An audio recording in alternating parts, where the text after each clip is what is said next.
There is probably a food in your refrigerator right now that costs only a few thousand dong. People have eaten it at breakfast for generations, yet the way you prepare and combine it may either support your blood sugar control or quietly work against it. The surprising question is not simply whether you eat eggs, it is what you do around them, the cooking method, the accompanying foods, and even the time of day. These decisions seem so ordinary that many people with diabetes never notice them, yet the source argues that they can help explain the difference between a morning glucose reading of 9.5 and one closer to 7. For many years, I have worked with middle-aged and older adults living with diabetes. Today, I want to discuss eggs without relying on the fears and misunderstandings that were common 10 years ago.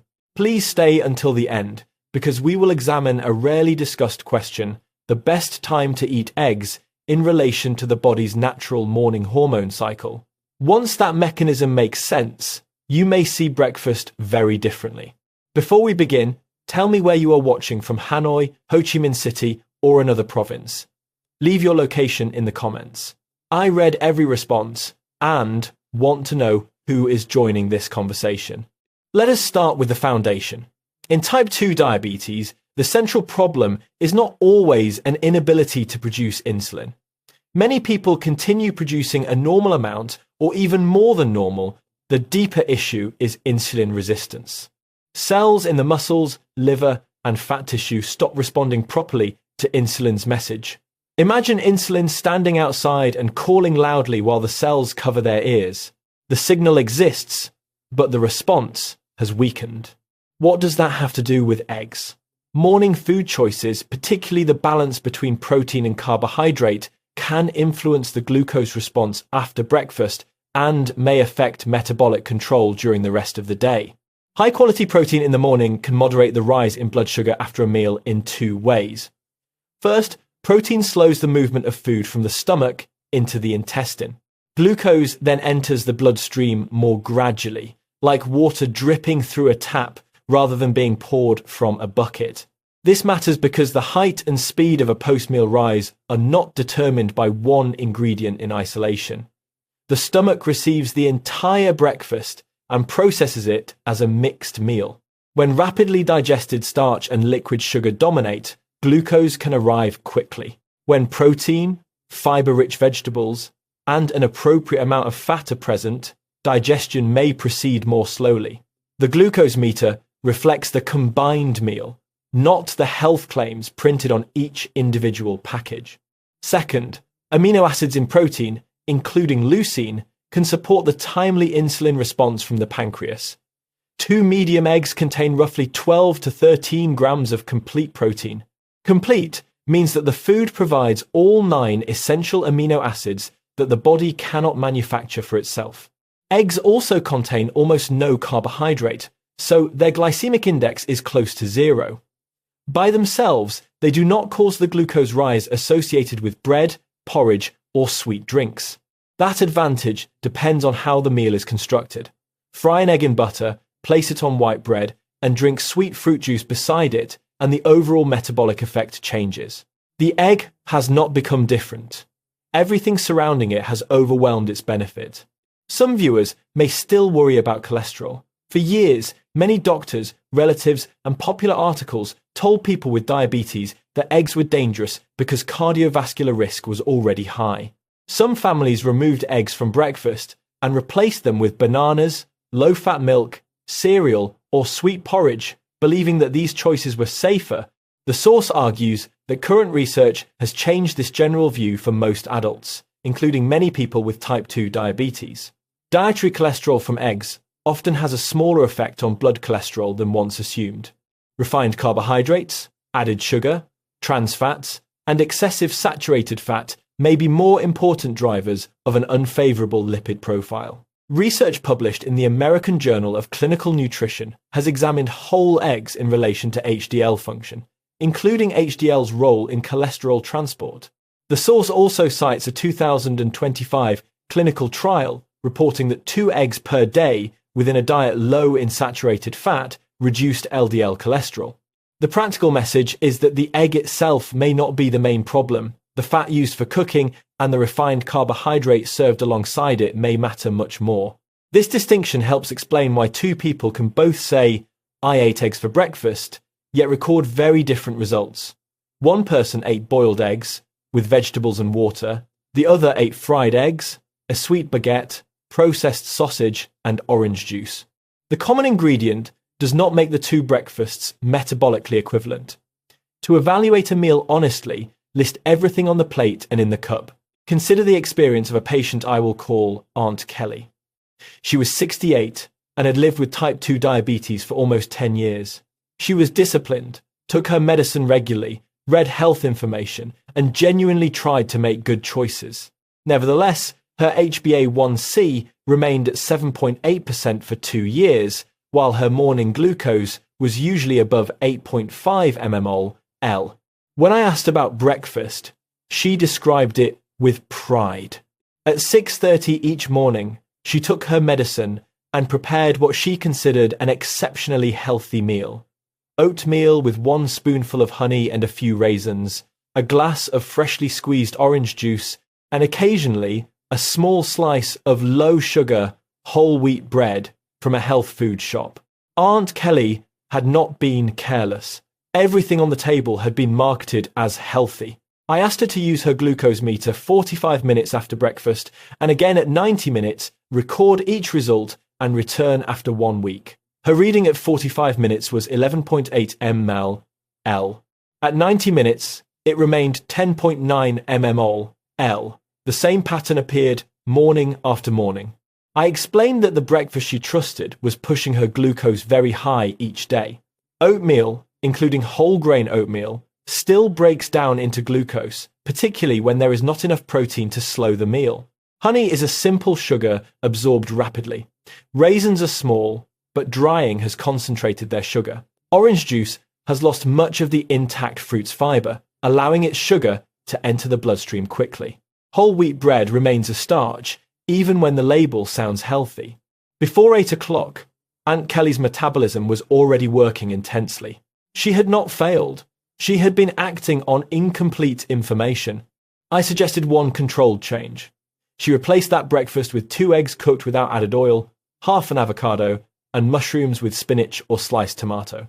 Her medicine, walking routine, and other habits remained the same. 3 weeks later, she returned with her records ready. The average glucose reading at 45 minutes was 7.6 mmol/L, and the 90-minute average was 6.9 mmol/L. For the first time in years, she told me, she was no longer afraid to check her glucose after breakfast. 4 months later, her average fasting glucose was 7.2 mmol/L, and her HbA1c had fallen to 6.9%. Her cholesterol profile had improved, and she reported more morning energy because she no longer experienced a sharp glucose rise followed by a drop and intense hunger around 10 o'clock. This is a single patient story, not a promise that everyone will obtain identical results. It illustrates the source's larger point. Changing the structure of a meal can produce measurable differences without making the diet complicated. Aunt Kelly's experience also demonstrates the value of testing rather than trusting a label. Whole grain, freshly squeezed, low sugar, and natural can all sound reassuring, but a glucose meter shows how the complete meal affects one particular person. Her record at 45 and 90 minutes created information that neither advertising nor guesswork could provide. The improvement became meaningful because she changed one pattern, kept the other variables stable, and measured repeatedly. Now we come to preparation. Knowing that eggs can be useful is only the first step. Cooking determines whether you preserve the intended benefit. The first option is scrambled eggs without added oil. Warm a good non-stick pan over medium heat, whisk 2 eggs, pour them in, and cook gently for 2 to 3 minutes. The result can remain soft and pleasant without butter or frying oil. People often ask whether the eggs will stick. A suitable, undamaged, non-stick pan used at moderate heat should allow this method to work. The second option is boiled eggs, an especially practical choice for busy mornings. Boil 6 to 8 eggs in advance. Keep them refrigerated in their shells, and use them over the following 5 to 7 days as described in the source. In the morning, peel 2 eggs and combine them with vegetables and avocado. Breakfast can be ready in 5 minutes. The third option is poaching. Bring water to a gentle simmer and add a small amount of vinegar to help the egg white hold together. The method takes a little practice, but it requires no frying fat. The source strongly discourages frying eggs in butter, coconut oil, or even olive oil. Olive oil can be a nutritious food, but its advantages are better preserved when used raw or at lower temperatures, rather than added generously to a frying pan. Extra cooking fat increases the energy and fat load of the meal, which the source says may temporarily worsen insulin sensitivity in some people. Use olive oil as a light salad dressing or drizzle it over cooked vegetables after they leave the heat, rather than using it to fry breakfast. If this discussion is useful, type the number 2 in the comments so I know you are still following. Food pairing is where the benefit can be protected or lost. Think of protein as the foundation, vegetables as volume and fiber, and avocado as a source of unsaturated fat. This creates a breakfast designed around satiety rather than sweetness. Feeling full matters clinically because hunger at 10 o'clock often leads to biscuits, sweet coffee, or another refined snack. A meal that prevents that cycle may influence more than the first post-breakfast reading. It may change choices throughout the morning. One of the best companions described in the source is avocado. Its unsaturated fat slows digestion and can lower the glycemic impact of the full meal. Half an avocado with 2 eggs is filling, nutrient-dense, and designed to produce a steadier glucose response. Avocados are available in ordinary Vietnamese markets and supermarkets. They do not require a specialty health food shop. Leafy vegetables are the second important partner. Spinach, water spinach, bok choy, and broccoli are all suitable examples. These vegetables provide magnesium. Studies often find lower magnesium levels among people with type 2 diabetes than among the general population, and deficiency has been associated with greater insulin resistance. Regularly adding greens to a protein-based meal is one of the simplest and least expensive ways to increase dietary magnesium. Tomato, bell pepper, onion, and mushrooms can add volume, fiber, flavor, and micronutrients without creating the glucose load of refined starch. Now consider the foods the source says should not routinely accompany eggs when glucose control is the goal. White or sweet bread, pastries, sticky rice, egg fried rice, plain rice porridge, fruit juice, Chinese sausage, hot dogs, Vietnamese pork sausage, pate, and head cheese. These combinations are familiar at Vietnamese breakfast tables. Fried egg with a baguette, egg mixed into leftover rice, or braised egg served with sticky rice may taste comforting. The criticism is not directed at the egg. It is that rapidly digested starch, processed meat, salt, preservatives, and additional fat can dominate the meal's metabolic effect. We now reach the timing question promised at the beginning. It relates to the dawn phenomenon. People who monitor glucose may have observed this pattern without knowing its name. During the hours before waking, usually around 4 to 6 in the morning, the body releases cortisol, glucagon, and growth hormone. This natural hormonal wave prepares us to wake and become active. One consequence is that the liver releases stored glucose into the bloodstream. Blood sugar can therefore rise before a person eats anything. In someone without diabetes, the body quietly releases enough additional insulin to manage that glucose. With type 2 diabetes and insulin resistance, the morning rise may be considerably larger. This is why a person can wake with high glucose despite eating nothing during the night. The pattern is physiological. It is not evidence of personal failure. Many patients respond to a high fasting number by blaming dinner, skipping breakfast, or becoming afraid to eat. Understanding the dawn phenomenon replaces that confusion with a mechanism. The liver is not malfunctioning at random. It is responding to hormonal instructions intended to prepare the body for activity. Diabetes changes how efficiently the resulting glucose is handled. The aim of breakfast is therefore not to punish the body with further fasting, but to choose a meal that does not add a rapid carbohydrate surge. Breakfast can either add to or moderate that morning glucose surge. Porridge, sticky rice, bread, and other carbohydrate-heavy foods may place a new glucose load on top of what the liver has already released. A protein-centered meal such as eggs provides nourishment without the same additional carbohydrate rise.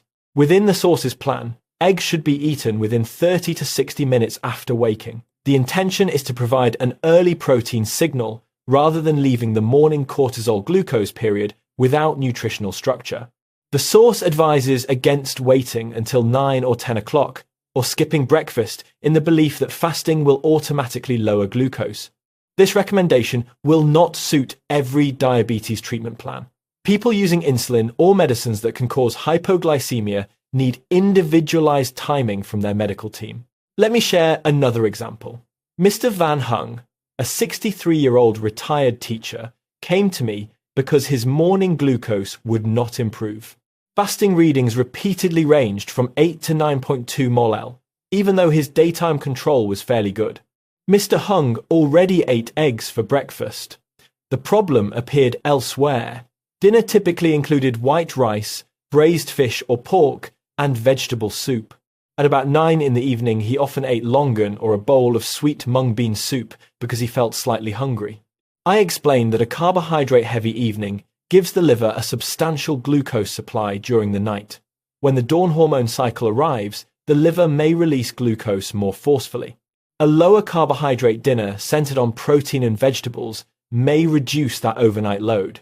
I asked him to replace his usual dinner on 3 nights each week with 2 eggs cooked without oil, plenty of greens, tomato, and mushrooms, plus a small salad dressed with olive oil and vinegar.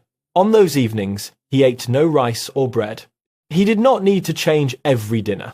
3 weeks later, Mr. Hung called.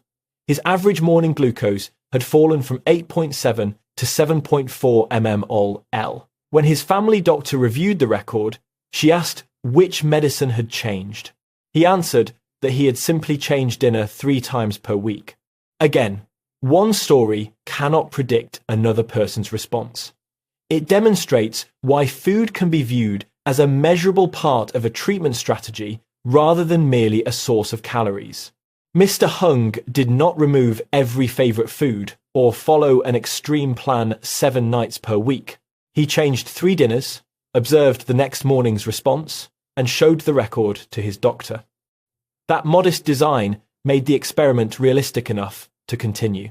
It also allowed the clinician to see a pattern instead of hearing only a general statement that his glucose was sometimes high. There is an essential caution for anyone using insulin. Replacing a carbohydrate-rich dinner with a protein-centered, lower carbohydrate meal can change overnight insulin requirements and may increase the risk of low blood sugar if medication is not adjusted appropriately. Before attempting this change, speak with your doctor or endocrinologist and ask whether the insulin dose or monitoring schedule needs modification. Communication with the diabetes team is not optional. It is part of the intervention. Let us review 6 common mistakes. Mistake 1 is adding oil or butter to the eggs. Eggs already contain fat. Use a non-stick pan without added fat, boil them, or poach them. Mistake 2 is pairing eggs with refined carbohydrate, white bread, sticky rice, ordinary rice, or pastry. These foods can quickly override the steadier effect of protein. If your treatment plan allows bread and you feel you need it, the source suggests half a slice of genuine whole grain bread with visible seeds eaten after the eggs rather than before. Mistake 3 is drinking fruit juice. Freshly squeezed orange juice may sound wholesome, but removing the intact fruit structure and much of its fiber allows sugar to be absorbed rapidly. Whole fruit and fruit juice can produce very different glucose responses. If you want the vitamins, choose an appropriate portion of intact fruit rather than juice. Mistake 4 is discarding the yolk because of cholesterol fears. Egg yolk contains choline, which supports the liver, vitamin D, which is linked to insulin sensitivity, lutein and zeaxanthin, which support eye health, and B vitamins relevant to the nervous system. Eye protection is particularly important for people with diabetes because their risk of retinal damage is higher. The source therefore recommends eating the whole egg rather than keeping only the white, unless an individual clinician has advised otherwise. Mistake 5 is eating too late in the morning. The dawn hormone surge has already begun around 4 or 5 o'clock. The proposed plan is to provide protein within 30 to 60 minutes of waking, rather than postponing breakfast until 9 or 10. Mistake 6 is serving processed meat beside the eggs. Sausage, hot dogs, Vietnamese pork sausage, pâté, and head cheese can contain substantial salt, preservatives, and saturated fat. The source links these characteristics with inflammation and worsened insulin resistance, so it recommends keeping processed meat away from the routine diabetes breakfast. If you have reached this point, type the number 4 in the comments. Now let us turn the information into a plan you can prepare with ordinary foods from a nearby market. Step 1 begins tonight. Boil 4 to 6 eggs and refrigerate them in their shells. Buy 1 avocado and prepare leafy greens, mushrooms, or tomatoes. This should take about 15 minutes. Step 2 begins tomorrow morning. Within 30 to 60 minutes of waking, peel 2 eggs. Add half an avocado and sliced tomato or blanched greens. If time allows, cook eggs gently in a non-stick pan without oil and serve them with mushrooms or vegetables. Drink plain water or unsweetened herbal tea. Eat the egg and vegetables first. If your individualized plan includes some starch and you still need more food, have the suggested half slice of true whole grain bread last. The meal should require no more than 10 minutes. Step 3 concerns the afternoon. If hunger appears, the source suggests 1 boiled egg with a small portion of mushrooms, cashews, or almonds. This protein-centered snack is intended to avoid a rapid glucose spike and the sweet cravings that can follow it. Step 4 is optional and must be coordinated with medication. On 3 evenings per week, replace the usual dinner with 2 eggs, a large amount of non-starchy vegetables, and a small salad, without rice or bread on those evenings. Measure and record rather than guess. Check glucose at the times recommended by your diabetes clinician. The source uses readings at 45 and 90 minutes after breakfast and asks people to compare patterns over 3 weeks. Use the same meter correctly. Wash and dry your hands, and note unusual factors such as illness, poor sleep, an exceptionally late dinner, or missed medicine. One surprising number is less informative than a repeated trend under similar conditions. Bring the full record to the appointment so that food, activity, and medication can be assessed together. Do not use another person's target as your own. Appropriate glucose goals depend on age, medication, kidney function, other illnesses, and the risk of hypoglycemia. At a later follow-up, I asked Aunt Kelly not only about her laboratory numbers, but also how she felt each morning. She paused and said that she used to be frightened every time she reached for the glucose meter. She expected a high number, but did not understand why. She had tried so hard that every disappointing reading felt like evidence that she was failing. After changing breakfast and observing the new pattern, she felt happy not merely because the number was better, but because she finally understood what was happening and had a strategy she could control. That statement stayed with me. This conversation is not ultimately about praising one food. It is about replacing fear with knowledge and helplessness with a plan that can be observed and discussed with a medical team. Your body is not the enemy. It responds to the signals it receives.